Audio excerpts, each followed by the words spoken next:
Okay, fear. Let's talk about it today. Fear is designed to hold you back. Now, although God created all of us with this mechanism in our brain, in our primitive part of our brain that identifies threats, it keeps us safe. It was not designed for us to stay there in that fearful state. See, fear, when you fear things, the reasoning part of your brain shuts down. And so then now you're operating on what you feel through your emotions instead of logically thinking about it. Now, fear is something that we all grapple with. I mean, God knew that He designed us that way, that mechanism, so that we could survive threats. However, He did not wish for us to stay in that constant state of fear. And some of us, if we're honest, we are living in a constant state of fear. I see plenty of people every day who are dealing with anxiety. And that's a constant state of fear. That's fear on another level, right? And so, although we can't eliminate anxiety-provoking situations, we can train ourselves to not react to those situations, to not react to them in an unhelpful way. And so, when you have fear, like I said, that shuts down your frontal lobe of your brain, and it stops you from reasoning that fear. And that is not God's design.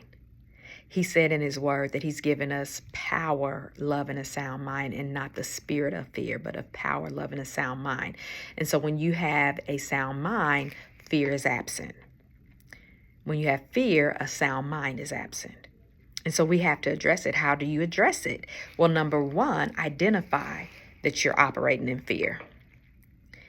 And number two, face the situation. Stop avoiding things. See, there's something about fear. When you avoid situations that are fear-provoking, then your brain says that it's a continual threat.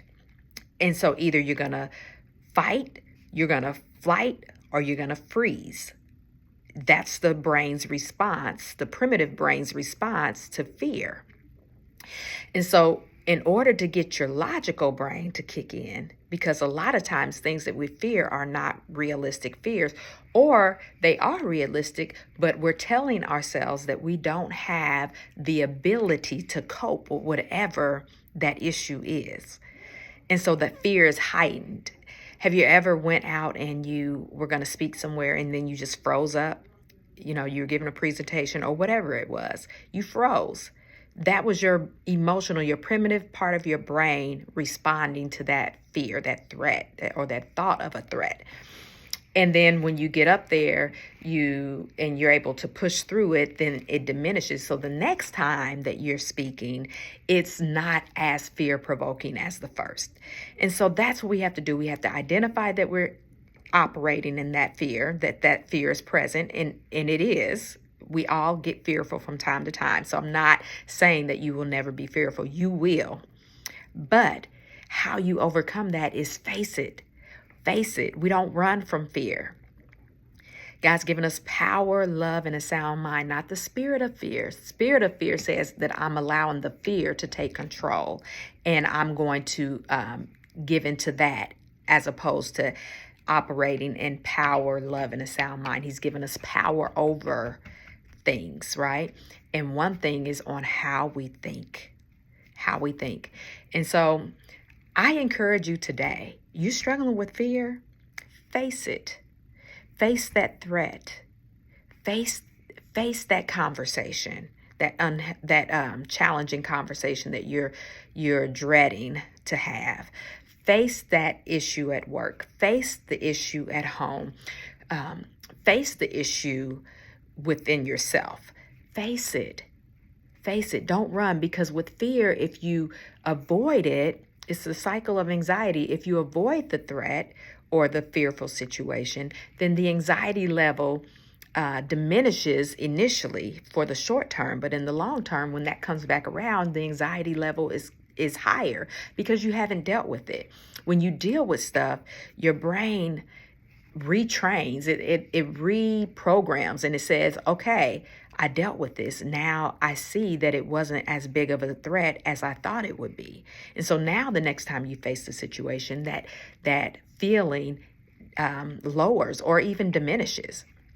And so face your fear, identify that you're feeling that way, and then face it, whatever it is.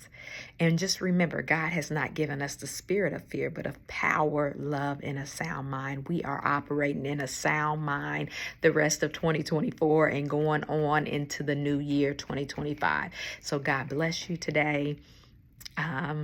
Keep doing the work, y'all. We have to stay in this together. God bless you.